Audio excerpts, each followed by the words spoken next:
what the media is saying was very different than what the vibe was when you were there. Matter of fact, I ran a poll last night, okay? We got a bunch of other stories we'll talk about here, but I ran a poll last night on who won the debate. Now, when you look at this poll, this is 144,000 votes. So it's not like it's 500 votes. Legit. It's not 5,000 votes. It's not 50,000 votes. It's a good amount of people to measure it with, 144,000. That's a very good sample size. Sample size. Tim Scott, 2.2. Nikki Haley, 4.4. Ron DeSantis, 10.3.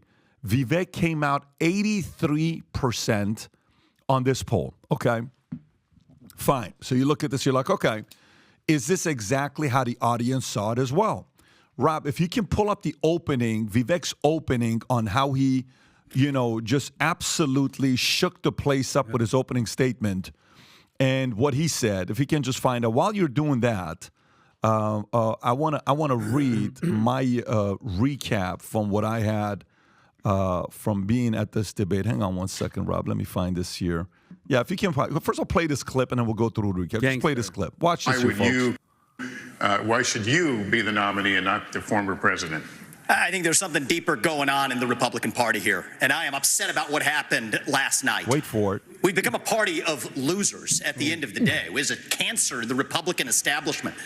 Let's speak the truth. I mean, since Ronna McDaniel took over as chairwoman of the RNC in 2017, we have lost 2018, 2020, 2022, no red wave that never came. We got trounced last night in 2023. And I think that we have to have accountability in our party. For that matter, Ron, if you want to come on stage tonight, you want to look the GOP voters in the eye and tell them you resign, I will yield my time to you. And frankly, look, the people there are cheering for losing in the Republican Party. Think about who's moderating this debate. This should be Tucker Carlson, Joe Rogan, and Elon Musk. We'd have 10 times the viewership, asking questions that GOP primary voters actually care about and bringing more people into our party. Wait for it. Do you think the Democrats, and we've got Kristen Welker here, do you think the Democrats would actually hire Greg Gutfeld to host a Democratic debate? They wouldn't do it. And so the fact of the matter is, Kristen, I'm going to use this time because this is actually about you in the media and the corrupt media establishment. Ask you, the Trump-Russia collusion hoax that you pushed on this network for years, was that real or was that Hillary Clinton made up disinformation? Answer the question. Go. Yes. Look at her face. Look at her face. This is how we get our country. I don't want to be here. We need accountability because this media rigged the 2016 election.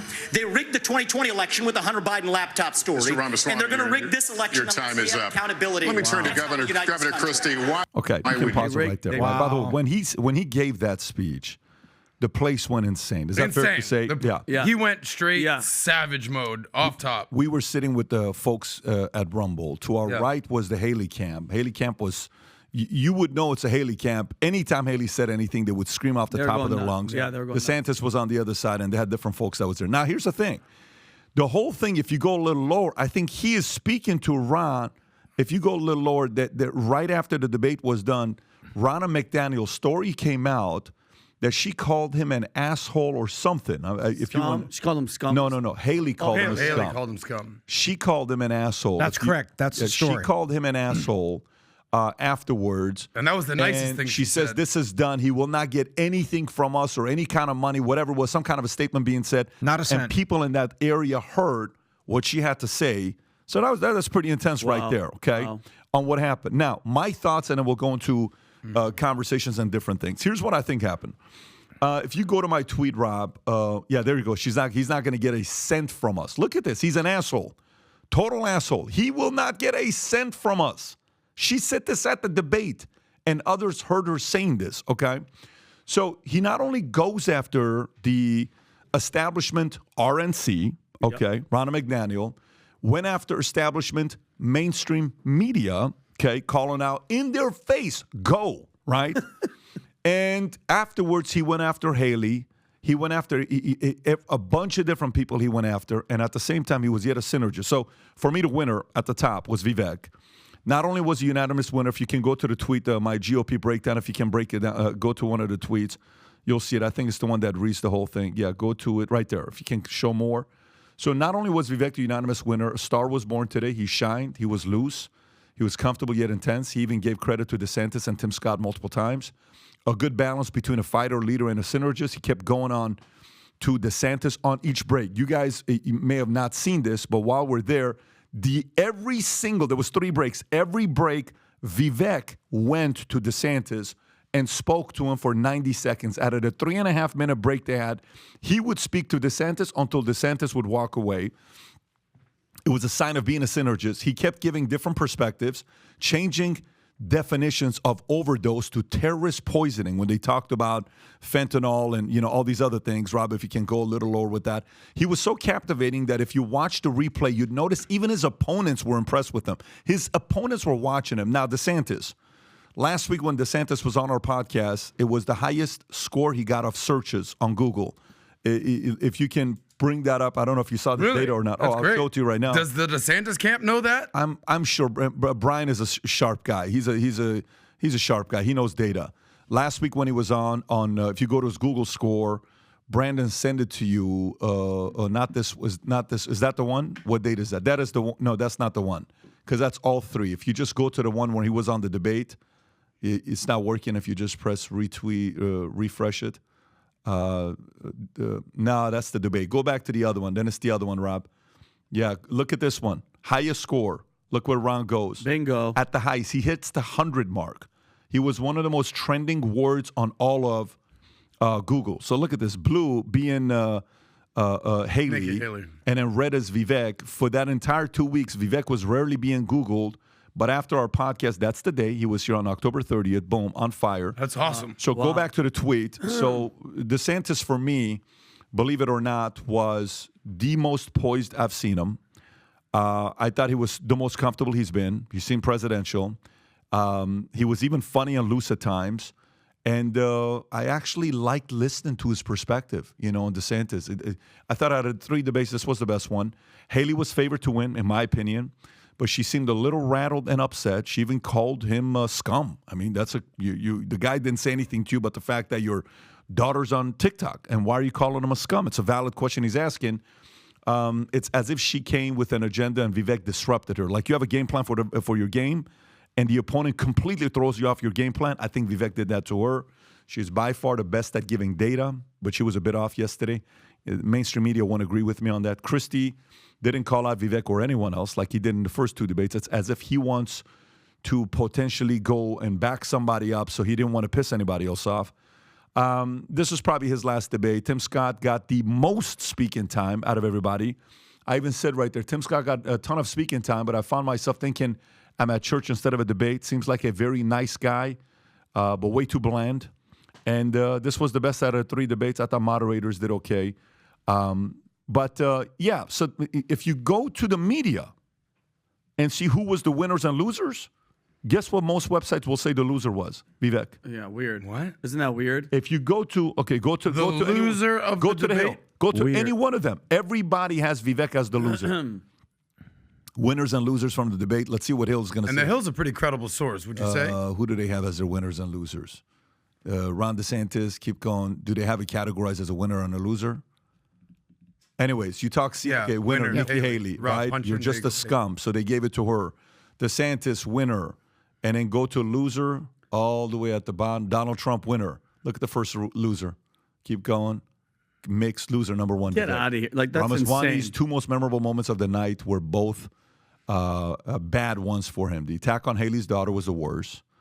And the misstep also seemed virtually guaranteed to earn the enmity of suburban women voters whom the GOP badly needs to win. Okay, Ramaswamy's other big moment came when he called Ukraine's president Vladimir Zelensky a Nazi. Okay, I don't even remember that. And I do remember it, but it's interesting how the media sees this versus everybody else. So what was yours, Tom? When you were there last time, who did you think was the winner? I thought Vivek came out and showed himself very well. I thought America appreciates it when you walk out front and you defend your kids, especially if your kids, are being unjustly accused. America admires those Armenian moms that went to the city school board meeting in Glendale, California. And I think there's a lot of Americans judged by, I did a small poll, only had about 600 votes, but it was the same thing.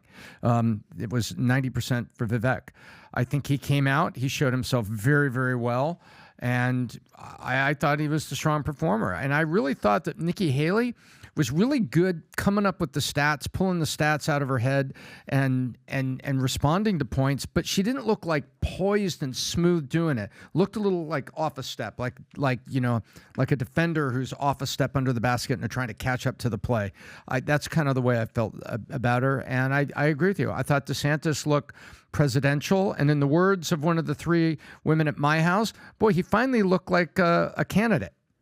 Who disagrees with me? Adam, who was yours? Who did you see like way ahead? Were you also Vivek? Like, who did you see? Well, when we did the predictions yesterday, I had Vivek. You did have Vivek. I did have Vivek. I think most of you guys had Vivek. You had Ron. Okay. I think. Bro, it wasn't even close. Tim Scott, snooze fest. Literally, I think people were sleeping when he was speaking. And his two highlights when he talked about boys should play sports against boys. That's great. Christie, actually, for a guy that when we were in California, he had good jokes and energy, and He was taught. Donald Duck and whatever.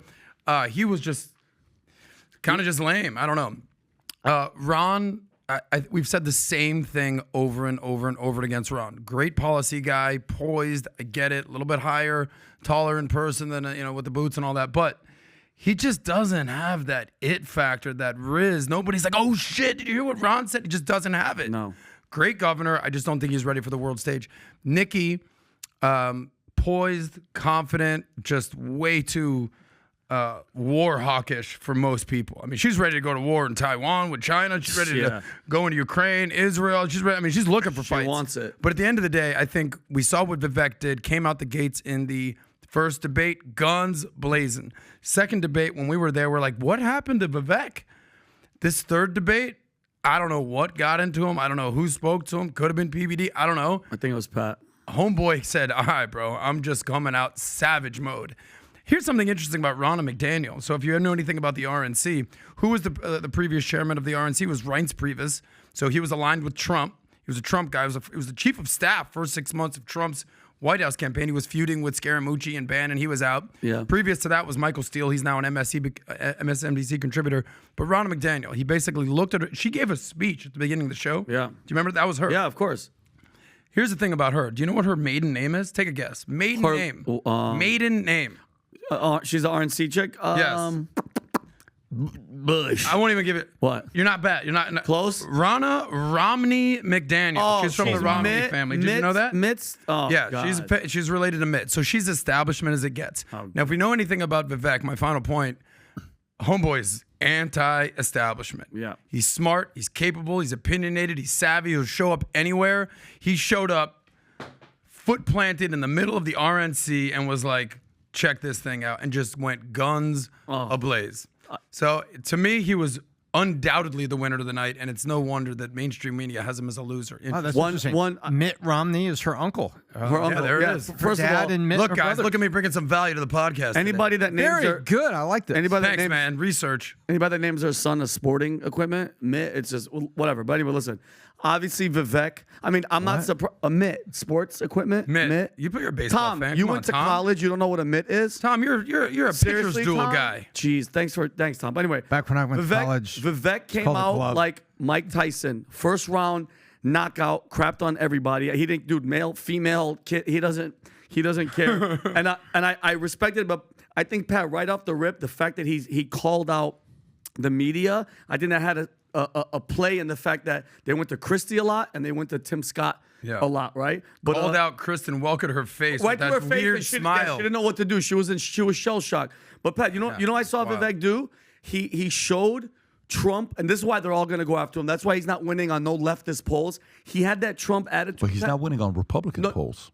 What was that thing that we Fox just saw? didn't have him as the winner. Fox said he lost. That, to me, they're still all establishment. Okay. They're all Nikki Haley, all them. Everything was war. Everything was everybody else first. Vivek put us first, and that's the same attitude as Trump had. That's why they do not want anybody like that. He didn't put Russia first. He didn't put Ukraine. He didn't talk about it's nobody, no Israel, no nobody. He said America first, and that's why he's not winning anywhere, because you know this, Pat. You put us first, and you looked upon like you're insane, because we're supposed to love everybody except us. So if you like this clip and you want to watch another one, click right here. And if you want to watch the entire podcast, click right here.